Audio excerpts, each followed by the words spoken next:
Tension করিস না রে বন্ধু, বাপ মা যেহেতু মুসলমানি করাইছে, সময় হলে বিয়েটাও করাইবো।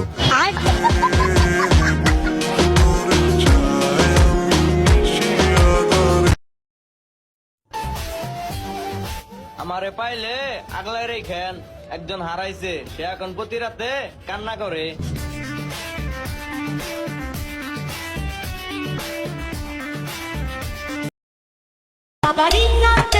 জীবন যতক্ষণ আছে বিপদ ততক্ষণ থাকবই। It's not matter, can I understand you? ধন্যবাদ।